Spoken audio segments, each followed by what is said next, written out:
Hi, welcome back to this course on computational thermodynamics and kinetics of materials.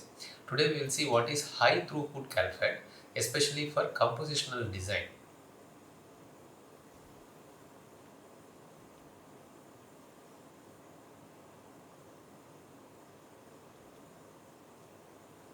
Okay, we will start with certain applications of thermodynamic calculations, especially these things: compositional design, basically selection of composition, then design of process, then what are the different elemental effects while designing compositions, how to get some insights about what element does what, things like that.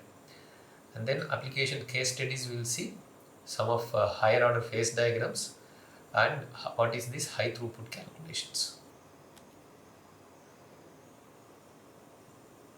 Okay, so these are some of the applications of thermodynamic calculations, especially these things: compositional design, process design, understanding phase evolution, etc.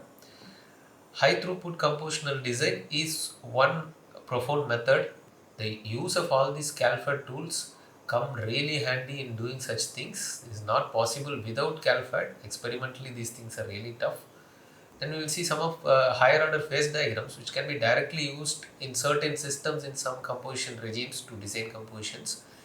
And then there are more applications. These things we will see in the next class: inspection of lower order behavior. This is again useful for compositional design. Metastable calculations, property data, especially the thermodynamic Gibbs energy property data calculations. All this information are useful in designing compositions. We will see the first two methods in this class. Starting with higher order phase diagrams first.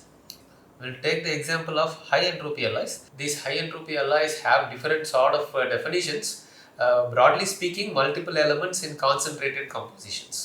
These are high entropy alloys. There is no single principal element or single base element for these alloys. For example, steel has iron as base element, copper alloys have copper as base elements, things like that. But in this high entropy alloys, there is no single base element. Okay, so multiple elements in concentrated compositions, they are called high entropy alloys. And for these alloys, compositional design, heat treatment process design, and understanding phase evolution, elemental effects, all this can be done using CalFET. With this phase fraction plots example we will see. This is one such alloy: cobalt, chromium, manganese, nickel, 4 different elements. All of them are 25%, 25 atomic percent in this alloy. So in this alloy, the phase fraction plot is given here between 600 to 1400 degrees, and you can see there is one phase at high temperatures, that is liquid, and it disappears here, and a solid phase appears, that is FCC. Okay, and FCC is stable all along. As towards the lower temperature regime, you can see some small amount of BCC appearing. So in the y-axis, you can read the phase fraction. Very small amount of BCC phase forms consuming the FCC. Okay, it is still predominantly an FCC system. If at all you happen to cool it from high temperature through casting method, or let's say some heat treatment at 1000 degrees and then quenching, all these things will result in suppressing any lower temperature phases from forming. This BCC may not even form if the alloy is cooled rapidly from, let's say, 1000 degrees. No time is given at this temperature. Therefore, this nucleation and growth of BCC may not be possible. Okay, so that is in a way telling you what is the temperature at which you should heat treat and which are the temperatures you should avoid in order to suppress some phases. This is predominantly an FCC alloy, that is clear. So in this alloy, what happens if one element is added? Let's say in equiatomic ratio again, if one more element comes, all the 5 elements will be 20% each. If that element is copper, then what happens is this. See, a radical shift in the diagram has happened here, you can see, and liquid is stable at high temperatures. When liquid starts disappearing, a phase starts appearing, that is FCC1. And towards the end of this solidification, when liquid starts to disappear completely, another FCC phase appears, FCC2. So two FCC phases are present, let's say at 1000 degrees in this alloy, two FCC phases are present. And if the temperature is decreased below certain temperature, we see this BCC phase appearing again. Okay. Now instead of copper, if aluminum is added, what happens? Cobalt, chromium, manganese, nickel is here. Instead of copper here, aluminum comes here. Okay. Then what happens is FCC is not even there in the picture. Okay. What is formed is a B2 phase A B2 phase along with a BCC phase. These are the two phases stable in this system, not FCC. So all these are plotted using TC-HEA database. So in these cases, we directly have copper, aluminum in 20% directly. Instead, if we add certain element and keep increasing its content, what happens? What is the effect of that elemental addition in an incremental manner? That we can visualize if we go for a different kind of sections. For example, the vertical section here, if you see COFeNiCrX, that is the diagram here. What are we talking about? In this left extreme, it is COFeNi, cobalt, iron, nickel. This is a equiatomic alloy, 3 different elements. And if you see 3A, 3B, 3C, these are experimental information. These 3 are heat treatment results at these 3 different temperatures for this particular alloy. What experimentally seen is FCC phase. Okay. So this extreme end in the phase diagram also, it is FCC. This is a calculated phase diagram again using TC-HEA. It is showing FCC phase. Now in this COFeNi, if chromium is added, keeping this equiatomic ratio, then what happens here in the x-axis you can see chromium content increases and it reaches 25% here. So that is where this alloy becomes cobalt chromium iron nickel. Okay, cobalt chromium iron nickel is also an FCC at 3 different temperatures experimentally. As chromium increases, how this composition of other elements vary, this condition, how is it set? Let's take an example, this point and understand it. Conditions for the vertical section are like this. Let's say this is 18% chromium here. When chromium is 18%, the other 3 elements CO, Fe, Ni will be equal to each other, that is more important, and these elements will occupy whatever is left by chromium. Chromium occupied 18%, so 100 minus 18 is the remaining thing. That is distributed to all 3 elements equally. Okay, that is how the composition will vary. You can imagine the same thing happens throughout this. Okay, so this is a sliver, this is just a small sliver of this 4 component space, because chromium, when chromium increases, other 3 elements are maintaining this particular equiatomic ratio, and that in the 4 component space, that's a very small sliver. Okay, but that's the only thing that we can visualize. These kind of compromises are there when we are making this vertical section. Visualizing a 2D picture in a 4-dimensional composition space along with the temperature is going to be difficult. So the compromise made is this. The 3 different elements are in equiatomic ratio, that has to be maintained. If we do that, then we can visualize a 2D picture. Now we are talking about chromium, which is a BCC element. Adding that to 25% does not destabilize the FCC. Okay, one should expect that chromium being BCC element should destabilize FCC as more and more chromium is added, but that is not happening. Why this elemental effect can be understood even from the binary level. If you look at chromium iron diagram, here you can see this is pure iron side where FCC is stable in this left extreme. Okay, so this for this temperature range, pure iron is FCC. Now with the addition of a BCC element like chromium, we should expect this FCC to shrink at least. Okay, but what happens is, you can see the FCC region actually increases in size. Okay, only beyond a certain amount of chromium addition it starts decreasing. So chromium actually in smaller amounts is increasing the FCC stability. That is an indication that chromium is not a very strong FCC destabilizer. Right. Now let's think about this. Cobalt, chromium, iron, nickel. To that, if manganese is added, what will happen? So we'll start from here, this 4 component, it is FCC all along. And from there, if we increase the manganese content, what happens? So manganese is added up to 20%. Therefore, we get a 5 component system. All 5 elements are equal in ratio here. CO, Cr, Fe, Mn, Ni. And addition of manganese did not destabilize the FCC. Manganese is known to be a FCC stabilizer even in steels. So this FCC region is not destabilized by manganese addition. Manganese nicely dissolved into FCC. But the effect of manganese can be seen in the melting point. The solidus and liquidus points are changed. Now they are lower. Manganese is a low melting point element. So addition of manganese lowers the melting point of the entire alloy. That is one. And also solidus to liquidus difference is getting more and more. Now, instead of this manganese addition, if a BCC element like vanadium is added, then what happens? You see, up to 20% vanadium is added, but the single phase FCC is not stable beyond certain amount of vanadium. You can see this two-phase region which is FCC plus BCC. So BCC started appearing in this region and FCC plus sigma in this region. So lower temperatures we get sigma phase. Okay, both this chromium and vanadium tend to form sigma phase, and their character comes out only when chromium and vanadium are significantly high. This level of vanadium should be added, then we can see these kind of phases, and FCC single phase is no more stable. Okay, so this effect of elemental addition, this insight can be obtained by plotting this kind of vertical sections. Now let's look at what is this high throughput CalFAT for alloy design. We'll start with a case study reported in this particular work. Composition design of high performance lightweight high entropy alloys. That is the thing attempted in this work. So this is again a composition design in high entropy alloys. I'll explain this. First let's understand what is this high throughput. From huge number of compositions in an accelerated manner, filtering out compositions that meet a set of selection criteria. So we put something called a selection criteria and apply it to huge number of compositions and see which are the compositions satisfy this criteria and filter them out. Okay.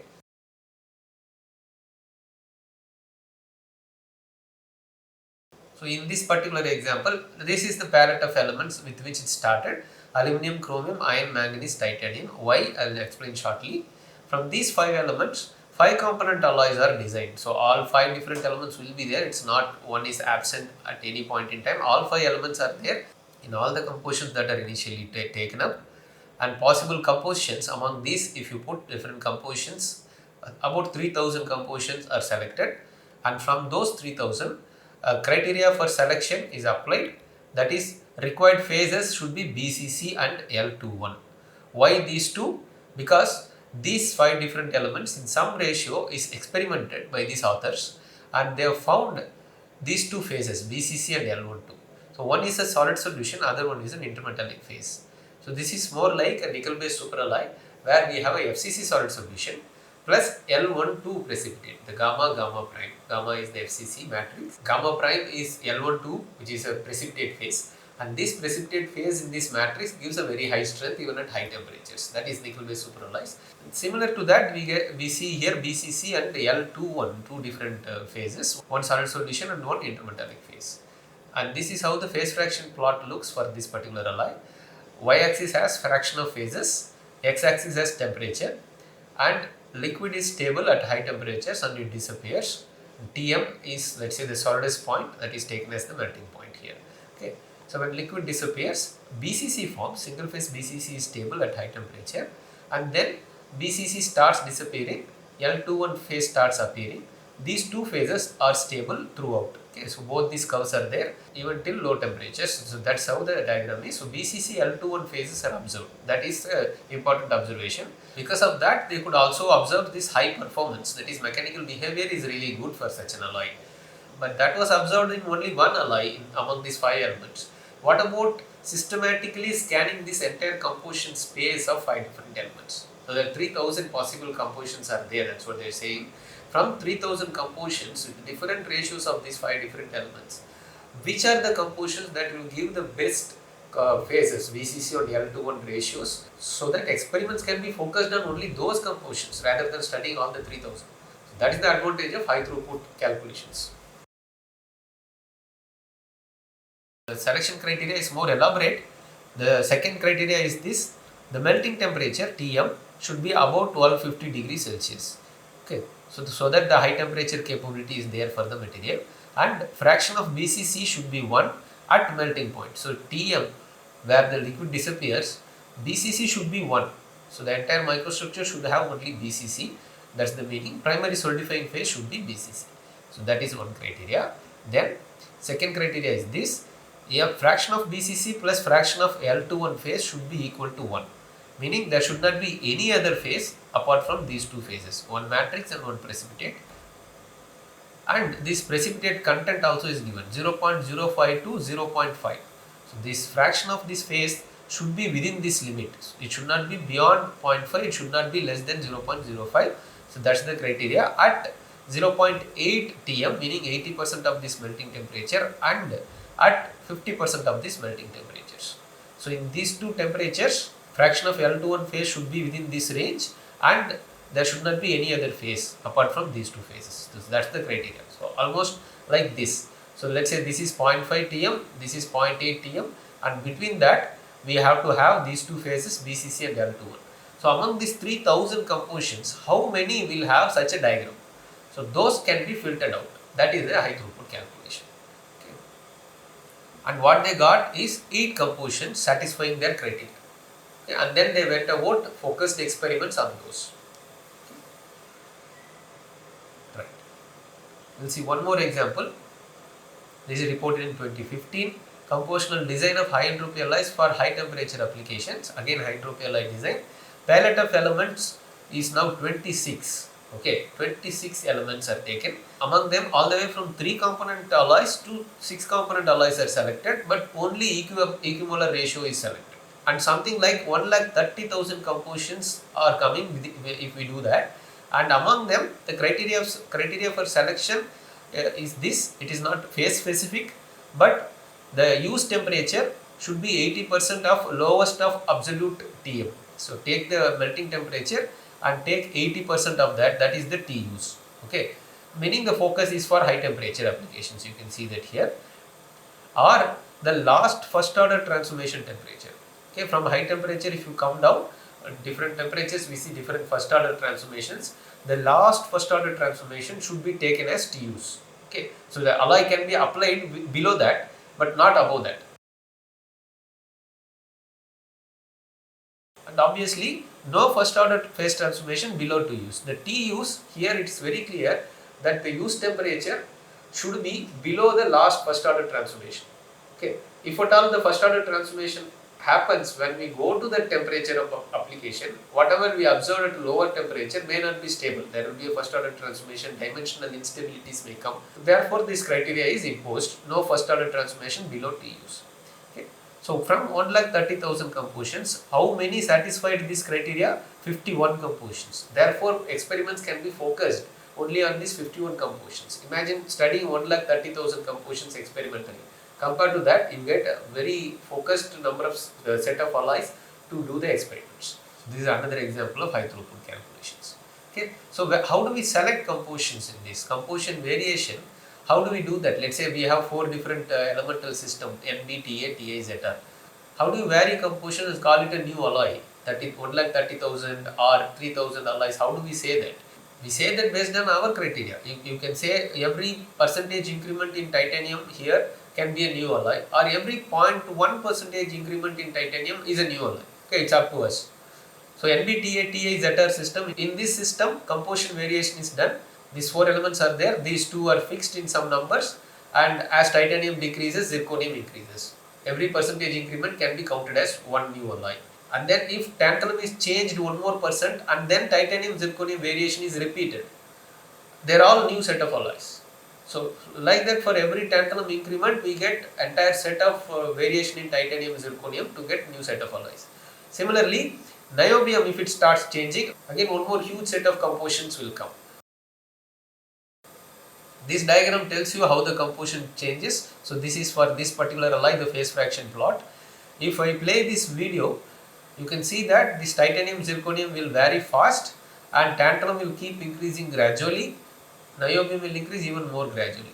Okay, so I will play this and show you. You can see here for different tantalum content, titanium zirconium are varied, niobium is kept at 10%, and this is how the phase fractions change. So if this is almost a 10-minute video, so I click on some different locations of it, you can see niobium is now 12, again tantalum is increasing from a low value. Okay, so if I click somewhere here, niobium is 15, and here if I click niobium is 20. Like that you can see different compositions of these 4 elements are being analyzed in a very fast manner. Okay. Right. This is a sort of summarized flow chart for high throughput CalFAT. First, literature and other data are considered: cost, density, melting point, ease of manufacturing, toxicity, etc. to select the palette of elements. Let's say these 4 elements are selected. Okay. Then possible compositions are selected. First we need to select the composition range. For example, For example, cobalt should be between only 5 to 15%. Okay, and increments of percentage, for example, each 0.1% is a new composition. So this is an important decision to make. Once it is done, we can figure out all possible number of compositions. For all those compositions, high throughput calculations can be done. For example, phase fraction plots can be plotted, and from that we can apply the criteria for selection. Let's say for example, at high temperature we have to have two BCC phases, or one BCC and one other intermetallic phase, things like that. So that application criteria is to be applied, and then the selected compositions will be filtered out, and the experiments can be focused only on those compositions. Okay. What tools can be used to do this is to integrate an external program with the CalFET tools. Software such as ThermoCal, Pandat, or the CalFET tools I'm talking about, the external programs are these: Python, TC Python, Visual Basic. Okay, one of the examples that I showed to 2015 work used Visual Basic. Okay. And recently these Python based programs are useful. They are being integrated to CalFET tools. TC Python comes along with ThermoCal. It's a little more customized to communicate with the software. So this is also available. So this is high throughput CalFET. In my view, this is one of the best uses of CalFET tools. You see, thousands or even millions of compositions can be filtered in an accelerated manner, and few tens of alloys at max can be given to you for focused experiments. So this is amazing. Thank you. I hope the lecture is useful. See you in the next class.